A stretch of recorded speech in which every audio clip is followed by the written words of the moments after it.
Hello, hello, hello, and welcome back to the Lifeboat Live with me, absolutely Arian. And I am so excited to have you here tonight because I have a very, very special guest who is waiting backstage right now, who is about to talk to us about his latest book, Who Can Find a Faithful Man? We have Dr. Eddie Connor, all the way from Detroit, Michigan, who is going to be sharing some amazing gems with us. Some of you may know him. He is quite accomplished young man with a very, very powerful testimony. If you might have seen him on shows like Steve Harvey Show and a plethora of other shows, along with receiving accolades and awards from the White House. He is a really, really empowering young man who loves to empower others. And so please, without further ado, please welcome Dr. Eddie Connor to the Lifeboat Live. Receive him. Hey, what an honor it is to be with you. Yeah, There it's we go. wonderful to see you again. Yeah, Like I was absolutely. kind of telling you before, you are not really new to this. You are kind of true to this. You've been on a couple of podcasts in some way or shape or form. You did provide a very, very powerful life lesson years ago. And now I'm so honored to have you on the show live tonight to discuss, your new endeavors, such as your new book. But before we get into that, I would love for you to tell us a little bit about who you are and what you do. Absolutely. What an honor it is to share with you again. And it's amazing how you speak truth to power and speak life into the lives of individuals through the lifeboat. I am a son of the city of Detroit by way of Kingston, Jamaica. Yep. And yeah. Yeah. What Guan? Yeah. What Guan? Yeah. Yeah, and if we had the movie The Color Purple on the screen tonight, I'd tell you just like Sophia, all my life I had to fight. And so Uh-huh. fighting through a lot of storms and some stumbling blocks. 2023 marks 23 years of being cancer free. To not look like what I've been through and to Yeah. really turn all of that to find the can in cancer and empower people to overcome obstacles and really walk in their purpose. And so going to be talking about my 16th book tonight. I do some mentorship with young men, boys to books. Getting ready to launch a conference called the Access Identity Conference Saturday, August the 5th in Detroit. That's And right. so it's all about just empowering people through ideas, impact, and influence. And that's what I'm about. I'm a servant leader, rolling up my sleeves, empowering people to overcome obstacles and level up. Amen. I love that because you know what, even the lifeboat is based and is standing on that, just empowering people through transparency, through testimony, through sharing life lessons that I and some of my guests have learned through their life journey. And the purpose is to allow people to know that either one, they're not alone, that that they're not alone, that they are not the only person to go through this, and so that they find community, but also to encourage the person who may still be going through that there's a way out, right? Absolutely. And Yep. so yeah, and so I love that we have that in common in our missions to make the world a little bit of a better place. Hmm. um, CJ says, appreciate you sharing your story, Dr. Connor. Thank you. Absolutely. Okay, so uh, so as we get into it, guys, I just before we get into it, I should say I would love for you to tell us who you are and where you're watching from, and also make sure you hit share if you're watching on Facebook Live, if you're watching on YouTube, if you're logged into your account. That's the only way that you'll be able to comment tonight, or that we'll be able to see your comments to your YouTube account. So with that said, what inspired you to write this latest book, the 16th book of your Biblia, of, of your Biblia. of your library of books?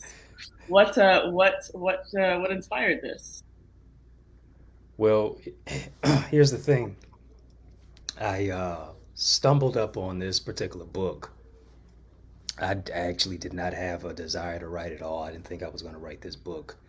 Um, I actually have another one that's coming out, and I wrote that one. But I was doing a conversation at a men's conference a few months ago, Hmm. and I posted a video on social media about me sharing about this particular topic.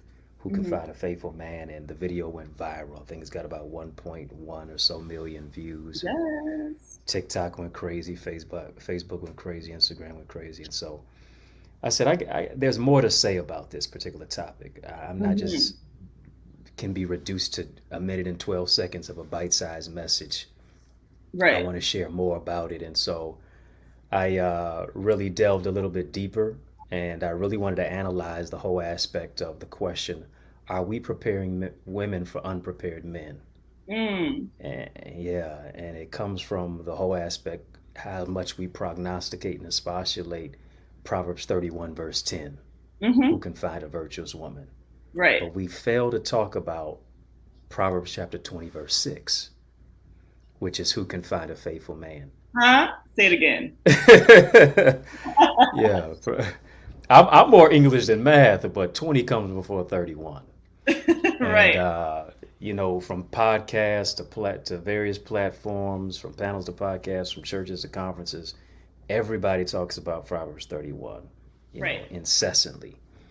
But we fail to look at Proverbs 20 verse 6, and so it begs the question: Can a man be faithful in his character, his commitment, his calling, and in his relationship with Christ? Because if he cannot do that, every other relationship, business, family, marital, dating, will always fail and falter. Hmm. And so I wanted to look at the whole aspect of emotional intelligence, vulnerability, accountability, uh, and how that coalesces with masculinity and our personal identity.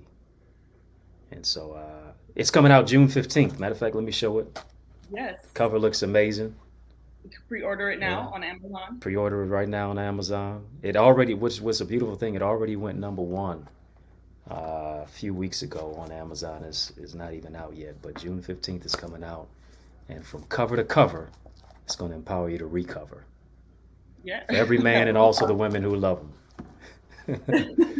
Yeah, Okay, so yes, I'll be sure to get mine. Hopefully, autographed. With a for nice. sure. Yeah, I'll be sure to send in that. I was trying to get it on Amazon, but it was giving me some issues, and maybe I don't know. There's some discrimination against some Canadians, but I think it's Amazon.ca for the Canadians, if I'm not oh, okay, mistaken. But okay. Maybe I have to go to the right website. I don't know. So okay, so I understand that, like you said, we don't talk enough about, or maybe even hold the men in today's society as accountable as we do women, especially within the church, in order to, let's say, prepare for marriage, for relationship. We tend to find, I know within just my own life experience, among a lot of my female friends, that we have been taught how to, from very young, how to prepare to be a wife, whether it was intentional or not. We've learned to be responsible, how to take care of a home, how to be ladies, um, how to take care of ourselves physically, how to take care of ourselves mentally, how to take care and serve. But we don't see that emphasis on, or that training necessarily, or that accountability for the men that we have encountered. A lot of us have encountered, and so uh, I'm sure you've heard expressions like, um, the dating pool is full of urine, or or that people have said those kind of things. And yeah, of course, I don't necessarily believe that, but to an extent, people are struggling out here, to just find suitable people to with just enough well, I should say with integrity to move forward with. It seems to be stumbling block after stumbling block. So how do we turn that around? Like, and I know, of course, a book like Who Can Find a Faithful Man is the first step, but what do you think? How do we turn it around as a community? yeah. I think if you think little of yourself, you'll do little for yourself. If you think much of yourself, you'll do much for yourself. And I think we have to go beyond the material self. Mm-hmm. to look into the immaterial self, because oftentimes relationships have become transactional Mm-hmm. to where now they are dysfunctional because they're not accountable. It's all about, I'm with a bae, I got a boo, I got a bag, I'm in Dubai. What can you buy me? Uh-huh. Yeah. Flew out. Flew out. Relationships. I think you have to come to the table as a waiter or waitress versus as a customer. Mm, Yeah. that's good. How can I serve versus how can I be served? And we have so many people with a handout to take rather than one to give. Mm-hmm. And to a certain degree, when the money runs out, when all of the other stuff runs out, most people don't have anything to offer. No character, no ingenuity, no goals, no dreams. Can you bring all of that to the table? Everybody want to talk about what do you bring to the table? Can you bring something to the table that the eye cannot see? Because oftentimes, when relationships go awry and askew, the lady says he only wanted me for my body. He Mm-hmm. says she only wanted me for my money. Mm-hmm. But that's all you showed. You can't expect a man not to have an appetite if all you bring to the table is meat. Breast, leg, and You can, thighs. come KFC. on, Popeyes. A man can't expect a woman to only want him to pay her bills if all he waves is his dollar bills. That's right.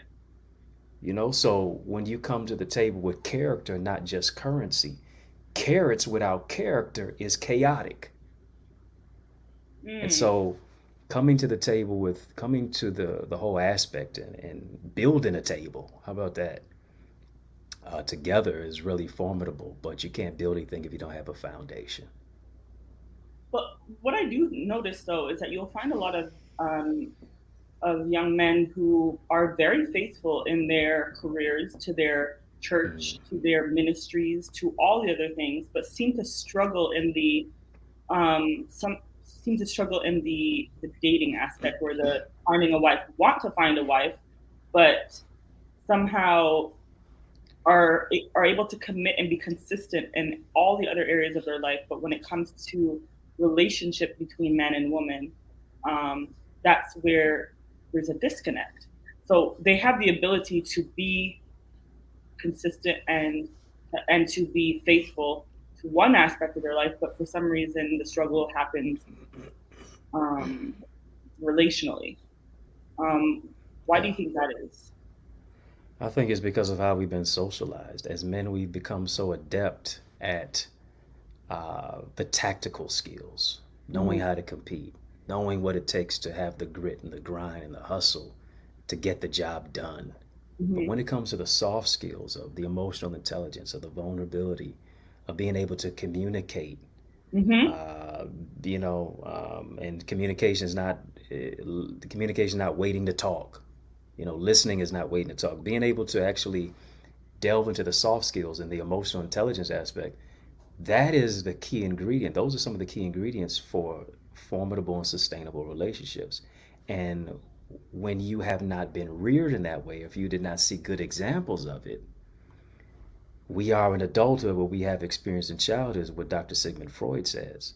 So until we unlearn to relearn and Mm-hmm. reparent ourselves, Jesus and a therapist, sometimes dealing with trauma, dealing Right. with father wounds, mother wounds, seeing a lot of dysfunction, until we deal with all of that abscess and the upheaval of what it is that we have experienced, and take off the mask and say, listen, I'm not. It's not just about my muscles, my money, my Mercedes, my phone book for the ladies, my machismo, me beating my chest and say I'm the man. You do what I tell you to do.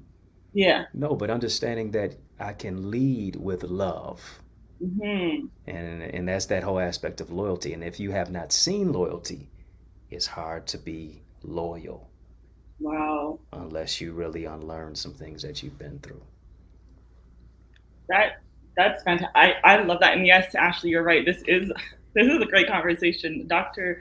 Eddie has been dropping some gems so far. You already know he's got the alliterations ready. He's ready. So yeah, if you're enjoying those conversations, make sure to hit share. Tag some friends in the comments. And if you're on YouTube, make sure to log into your YouTube account so that you can join the conversation as well. So, Dr. Eddie Connor, I am wondering how has this process in your own life been like how did you come to this conclusion and writing this book?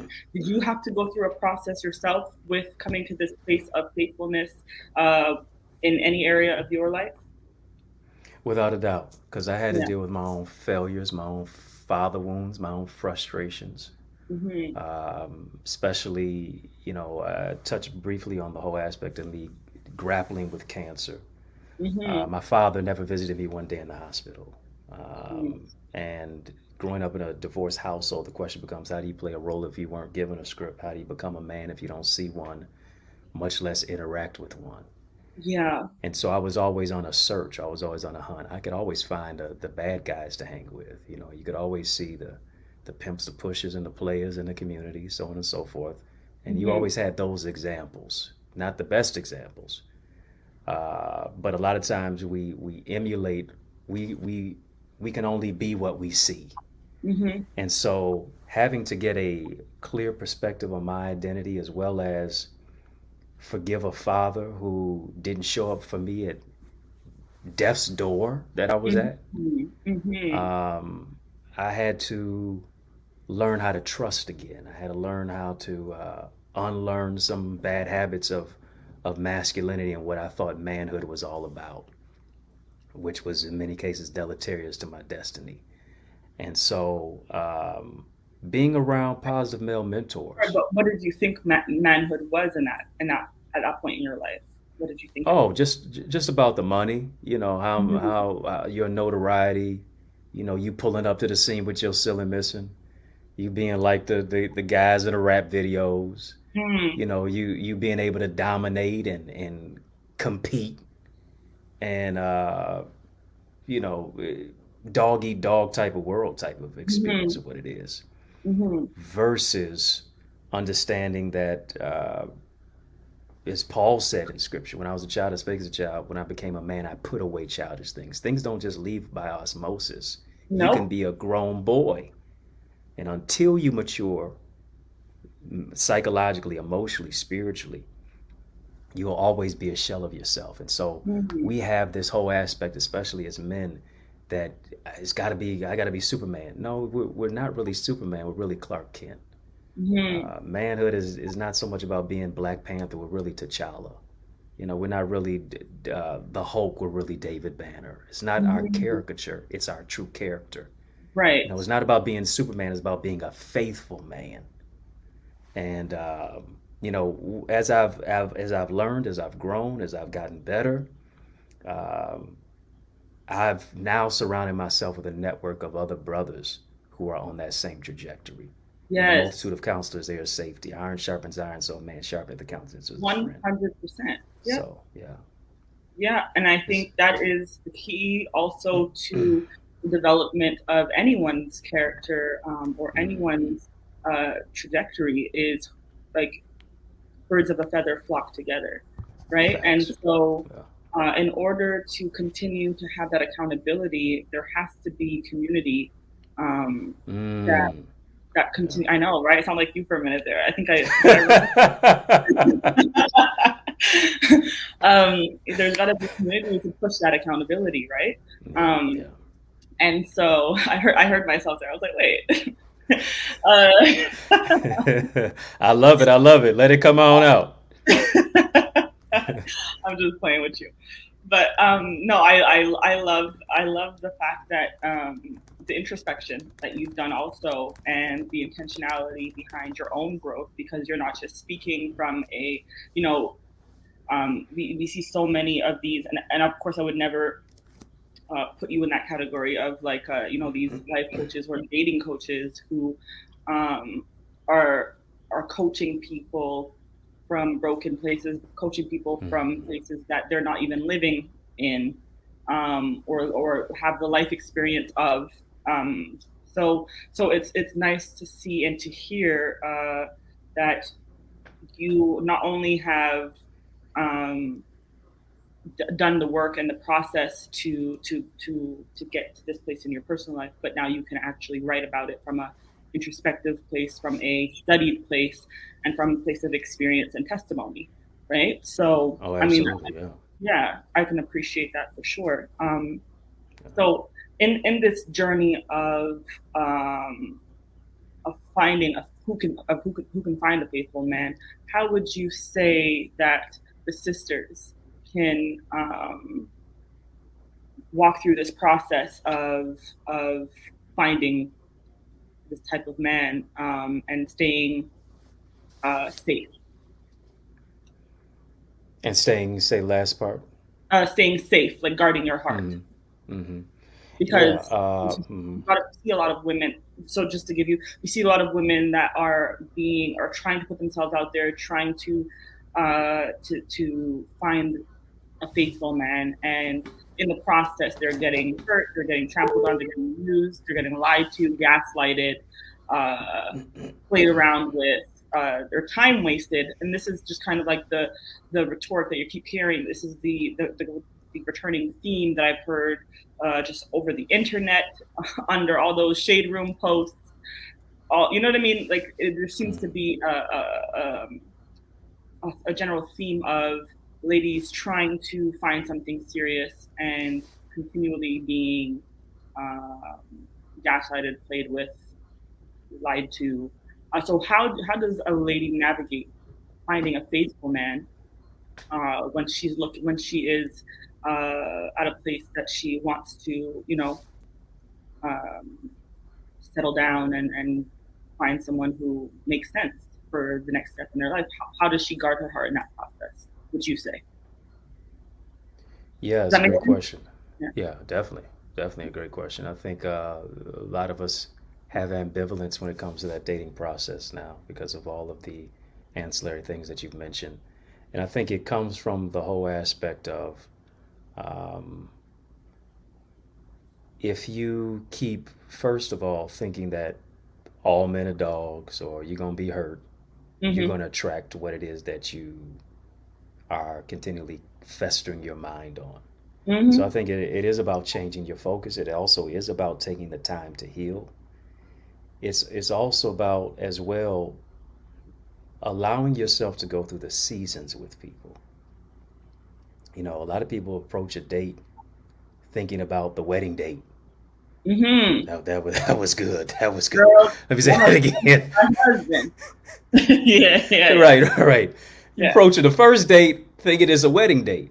Mm-hmm. And one of the aspects that we fail to think about is building a foundation on friendship. We think the friend zone is a cuss word, Mm-hmm. right? But in many cases, the friend zone is a good thing because now it allows me to take the time to actually look at the person. You have to know a tree by the fruit that it bears. Mm-hmm. So, based upon the fruit, speaks to the level of the root of what it is that people have festered in and that their upbringing is in. I think you also have to ask the tough questions. You know, what did love look like in the home for you? Mm-hmm. Essentially, finding out who raised you and how were you raised. You know, what are your dreams? What are your goals? Where do you see yourself in life? And being able to go through the seasons with people, like I said, we're so quick to jump the broom, but in many cases, you got to go through the seasons. Summer, is he trying to be a hot boy summer? Mm-hmm. The spring, is the attitude springing up. The fall, are they now they falling back? The winter, do they feel like a loser in the winter? Not feel like a winner? Mm-hmm. Being able to look at the mood swings and the differences and how do they deal with death? How do they deal with issues that arise? How do they deal with challenges in their life? Absolutely. Because now that's going to tell you what it is because we always focus on biology, we always focus on chemistry, but we need to focus on suitability. In the seasons. Right. Just because, and the seasons, just because you're attractive doesn't mean we're compatible. You Mm-hmm. can be fine and still not be mine. Love it. Yeah. Yeah. So Yeah. we really have to do an inductive study. What do we want? And then also, does the person match up with what it is that we also desire as well? Another thing I think we need to think about as well. Sometimes your type is the reason why you're single. Mm. Yeah. Say that again. Sometimes your type is the reason why you're single. Just wanted We you to a repeat lot it of for us those. are praying for more preference than purpose. Mm-hmm. Mm-hmm. God doesn't mean God gonna bless you with somebody ugly. He just don't want to bless you with somebody who gonna treat you ugly. Ooh, that's good. Yeah. Yeah, yeah. Yeah. Well, Dr. Connor, it's something that um, a process that I've had to go through myself, because, like you, I came from a broken home in terms of my not seeing my mother and father have the healthiest of just not a healthy relationship, and there being a split when I was very, very, very young, to the point where I barely even remember them ever being together in the first place. I just have memories of a lot of tension and arguing. Um, and so as I got older, I got to realize what was happening in the home, um, and um, and the split really caused a huge it did something to me that I didn't realize until I got much, much older. But I remember as a teenager, I used to always say, I used to say it to my mom all the time, I'm never going to get married. I don't want to get married. Mm, And so I used to say it because the example of what I saw around me just was so unhealthy and um, just not something I ever wanted to be vulnerable. I never wanted to be vulnerable. I never wanted to be at a place where I felt like a man could hurt me to the point that I saw my mother hurt. And so I made up in my mind at a very young age. I never dreamed of a wedding. I don't have a collage. I never had a collage book of what my wedding dress would look like. I just never. So many young ladies have had that. Like they've already yeah. planned out their whole wedding from time that they were really young. I never had that because I didn't have that ambition. My ambition was always to, at some point, be a career-driven person that was going to, if eventually I had a family, it would be outside of wedlock. Because I was never going to lock myself in to anything with anyone that could take advantage or that would essentially hurt me. And so I carried that for a very, very long time. And it's not only when I really started to go to church and to develop a relationship with Christ that I realized what covenant was, and I realized what marriage should look like. And then my desires started to change. My perspective started to change when I understood what was expected, what I should be looking for. Now, again, with not only just my knowledge in Christ, but also through therapy. Can we say it again? Therapy, because people use that as a scary thing or something that's for crazy people or people who don't they're not mentally stable. But I had to kind of unlearn a lot of things and work through the trauma that I had experienced to come to a place of realizing that not only um, not only do I want to be married, but I also have the qualities and I have the ability to be a wife and a good wife. And so my desires started to change. My who I started to date changed. What I was intentional about changed. Um, and um, and yeah, and then I realized that what I really don't want is to just settle. I need to be intentional about who and because a lot of people, we always get that, especially as single people, why aren't you married yet, what's going on? And the fact of the matter is that I just have not found, I'm not willing to, I could be married all now if I wanted to be, but I probably would have been divorced about 3 times by now. So it's one of those things where suitability is so important to me. Finding someone who's equally yoked, and that's a whole other conversation, not just on a religious perspective, but where are we going in life? Do we have the same vision? Are we going in the same direction? And so all those things have become important. And I've only learned that through my own healing. So that's my little testimony, which leads to a question that I saw in the audience here. Dr. Connor, did your past trauma play a role in your educational pursuit? From Ashley Nicole Cook. Yeah, at first I gotta say, listen, that was courageous what you even said. You stepped out of the lifeboat, you know what I'm saying? And really took a courageous walk with just sharing about your past and how you've healed from that and not allowing that to be a stain on your life and Mm-hmm. being stigmatized or shamed for it. Because we all deal with things and you're able to differentiate baggage from garbage. Mm-hmm. And the right person who actually has the grace to be able to love you through what you've been through. So I think that's important. So I commend you on that. The question: did my past play a role in my educational pursuit? Past trauma. Uh, it may have been a factor in ambition for me, because I was always looked at as the least likely. I was not the guy who's going, most likely to be successful, this, that, and the other. In many cases, I've always been the underdog. And so I Mm-hmm. think that fueled me. Most people didn't think I was going to make it through cancer, much less myself. Mm-hmm. So I had very, very few people who believed in me in life. So I think all of that, and you feel like the man who looks like you the most cares for you the least, and that being my biological father. So Mm-hmm. I think all that really became a fuel for me to say I'm going to prove all the skeptics wrong. Mm-hmm. I started to compete with myself, um, and say, listen, I'm going to prove all the skeptics wrong and just do what most people don't think I could ever accomplish. Right. And really the greatest accomplishment was living. But you know, all of that I think becomes fuel for you to turn trauma into triumph. Mm-hmm. Yeah, so I think that might have played a role. Now that I, take a little time to meditate on it and think about it a little bit. Look at that. Uh-huh. Revelation on the lifeboat. There it is, revelation for my situation. Ashley says some of us are just now getting to the point where we can dream of those things. Yeah, absolutely.